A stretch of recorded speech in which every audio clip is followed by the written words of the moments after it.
Hey guys, John here, aka Mountaineer Gun Guy. Wanted to shoot a quick video for you again today. Uh, got a rather hot button subject today to talk about. Uh, won't get into all the different conversations being had about it, but what we're going to be talking about today is this drop-in rare breed forced reset trigger that they released a couple months back. And some of the issues that seem to be popping up with that trigger, or at least one major issue that seems to be popping up with that trigger for a lot of people. And what I basically I'm going to start off by saying is that I'm in no way bashing rare breed or the quality of this trigger or anything of that nature. As a matter of fact, the quality of the parts involved with this trigger are some of the nicest parts I've ever seen in the gun game. So, I mean, with that said, hopefully this is a first release of this trigger, first design. Hopefully, they're able to alleviate the issue that it's causing. Perhaps maybe release a Gen 2 of this trigger or some form of fix for the housings that they've already sold. I've been in contact with Rare Breed's customer service a couple times. They've not really been all that helpful at this point. They kind of want to point to issues with the gun, which is neither here nor there. So basically what happened is a friend of mine bought two of these triggers, brought them to me and said, hey, can you install these in a pistol for me, and a pistol lower and one in a rifle lower? And I said, sure, absolutely. The first one being this pistol lower here. With that said, guys, I got the opportunity to shoot this gun with the trigger in it. And all I can say is on a scale from 1 to 10, 10 being the most fun you've ever had with a gun, these things are 15s. They're an absolute ball to shoot. Probably the most fun I've had shooting a gun in the civilian world, at least.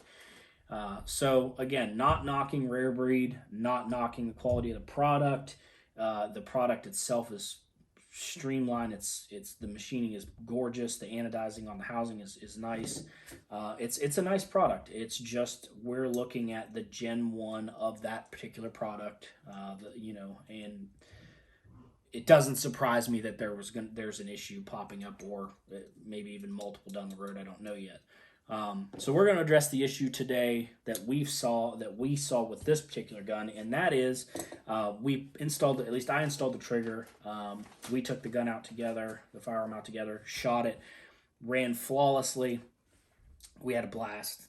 Fun gun to shoot. And then a week or so later, I was contacted by my friend and told that, hey, that trigger that you installed is not running right. This, that, and the other. He tried to describe the issue. I said, just bring it to me. Let me shoot it and see what's going on. And what it boiled down to was after a couple hundred rounds or so maybe put through the gun, the trigger started to not function properly. And by that, I mean it would fire the first round chambered in the gun, cycle, and then on the second trigger squeeze, you would have a dead trigger. Nothing would happen, just nothing there. So being, an AR guy, gas blowback guy, of course my mind goes to an issue with the rifle. So I started talking to him about maybe possibly changing some things out, gas block, adjustable gas block, buffer system, yada, yada, yada. And then I started doing a little more research on the trigger itself, and I found a few more people having the exact same issue. So at that point, I kind of abandoned the idea that it might be the gun and wanted to go through the process of elimination. So being that he initially ordered two of these triggers, I took the exact same trigger and dropped it back in this pistol, and with the new trigger, it ran flawlessly again. So that pretty much checked off it being a gun issue and pointed to it being a trigger issue. Now, like I said, I had read on some forums and some other things where an issue was popping up with this particular trigger, and that issue seems to be that this tab right here, when your M16 bolt comes forward, the bottom of your bolt hits this little tab and pushes it forward and holds it in that position right there. Now, there's a little spring inside the housing just above where my finger would be that keeps this tab, keeps tension on this tab and returns it to the rear position when the bolt relieves pressure on it. This is an integral part of the force reset on this trigger housing. So with that said, every time that bolt slams forward, it puts a fair amount of pressure on this tab right here, and there's that spring in the bottom of this. For whatever reason, it was just a small oversight. When they milled the housing for this, that tab coming back and putting pressure on that spring is actually, with the pivot point of that tab being where it is actually putting non-linear pressure on the spring, therefore creating a bind in the spring, and it's tweaking this little spring here, which is the return spring to push that tab forward. Now, I don't know if you guys can see this. This one, I actually straightened this one out a little bit because I'm going to attempt to run it again. I don't know if you guys can see this or not, but there's a little bit of a tweak in that spring. And had I left that spring in the firearm and continued to fire, or even continued to test it and try to get it to cycle, eventually it would have just warped that spring beyond all recognition, or even perhaps sheared it off. I started looking at the trigger housing and trying to figure out, okay, how can we alleviate this issue? And I know myself, I know several gunsmiths that have contacted Rare Breed about this issue, and I myself have actually contacted them too, and basically presented them with a solution to the issue, which is where that spring is milled out, where the pocket for that spring is milled out in this housing is straight in line with the bottom of this right here, this tab, which again, when that tab comes back, or when the M16 bolt comes forward, pushes that tab under, it creates that non-linear tension on that spring, and it eventually is just going to distort that spring. Well, a pretty easy fix for it is to mill that spring pocket at, about a 45-degree angle into this housing. Therefore, when that tab pivots and puts pressure on that spring, creates linear motion on that spring, not putting a bind on it. Again, I've contacted Rare Breed about it. I know several gunsmiths that have contacted Rare Breed about it, and will they take action on that fix? I don't know. But for the time being, and being that when these triggers run, they're so much fun. I mean, again, most fun I've had in the civilian world shooting guns. I've come up with a pretty easy fix to try to alleviate this issue. Now, a few things before I get into the fix that I want to talk about is, is it an easy fix? Yes. Do I work on guns all the time? Do I tweak my own stuff all the time? Yes. So for me, this was just a no-brainer. I was going to do it. If you are mechanically inclined and you're pretty comfortable with the old Dremel tool here, then by all means, feel free to try it yourself, but don't leave a comment saying, oh, I messed up my trigger housing because you told me to do this. I'm not telling you to do it. I'm just telling you a possible fix that I see. And I want to get my friend's guns up and running again, so I'm going to take this route. The other thing before we get into this fix is this spring.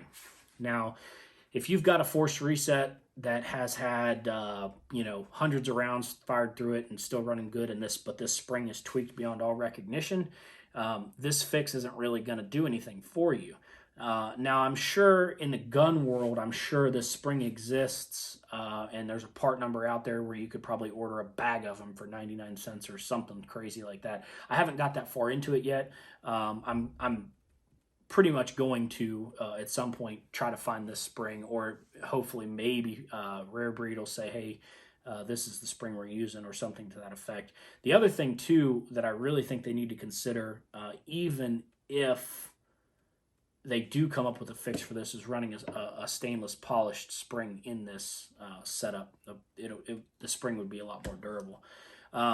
So again, I haven't found a direct replacement for it, but if your spring is tweaked beyond all recognition, you're going to have to replace that spring before this little fix that I'm going to do here really means anything.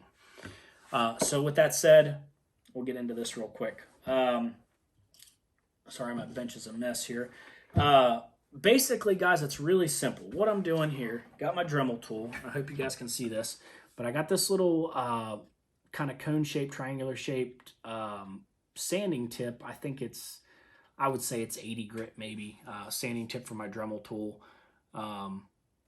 Maybe not 80 grit, something to that effect. But I got that little triangular tip, and all I'm doing, now normally I've got a gun vise over here, little Irwin vise on my bench that I would normally clamp this in before I would do anything to it. So I recommend that as well. I'm just doing this here to show you guys in the video and kind of demonstrate what I'm doing. So try to secure this before you really get crazy with the Dremel if you decide to do this. But basically, all I'm doing is with a medium speed. You know, you don't want to, you don't need to take all the metal off in 2 seconds. You know, with a medium speed on your Dremel tool, basically, and this secured somehow, or if you're comfortable doing it like this, you can. Not a big deal. All I'm doing is on the bottom of that tab, which I'll show you guys. It's really easy. On the bottom of that tab, I'm creating a little half moon cutout, okay? I don't know if you guys can see that. I hope you can. All I'm doing is creating a half moon cutout in the bottom of that little tab there. And all that's doing is really simple, is when that spring is in there, I'll see if I can get this installed for you guys real quick and show you, because I've already taken the material out of this housing, or out of this tab. Whoops, lost the spring. All right, guys, I'm back. Sorry about that. If you've worked on guns for more than 5 minutes, then you've probably lobbed some sort of spring across the room, which I managed to do, but I found it. So anyway, what I was talking about before I decided to send the spring into orbit was what this actually, that little half moon cutout's actually doing. So I'm going to put it back in the trigger housing here and kind of try to illustrate to you guys what we're actually trying to accomplish here. This thing doesn't like to go to its home. There it is again. Still got it.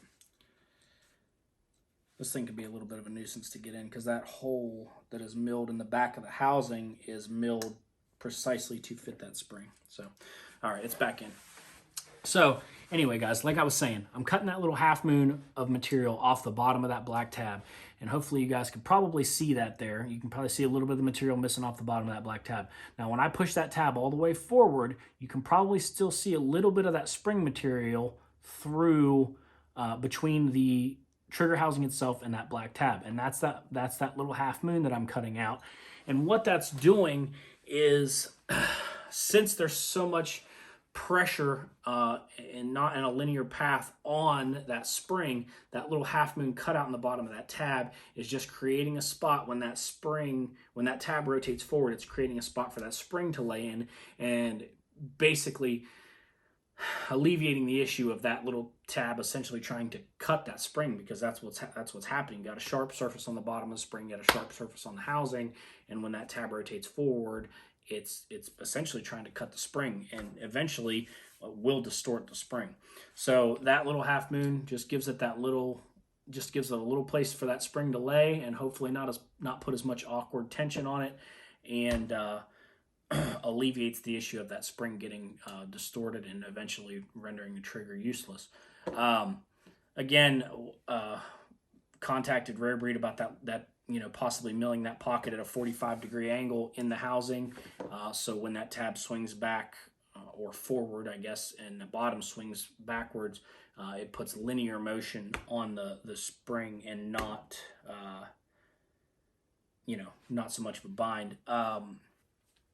I haven't gotten to the point yet where I've started searching for the part number on this, that spring, but it definitely, hopefully if they do some sort of Gen 2 or a re-release of the trigger, hopefully they put some sort of stainless polish spring in there, something that'll be a little more durable than the spring that they're using. So that'll kind of help alleviate the issue a little bit as well. So I mean, that's pretty much it, guys.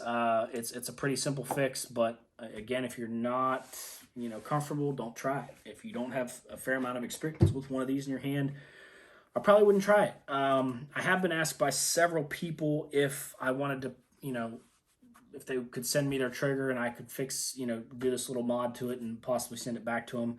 If there's enough interest, I might set something up to do that. But I will let you guys know.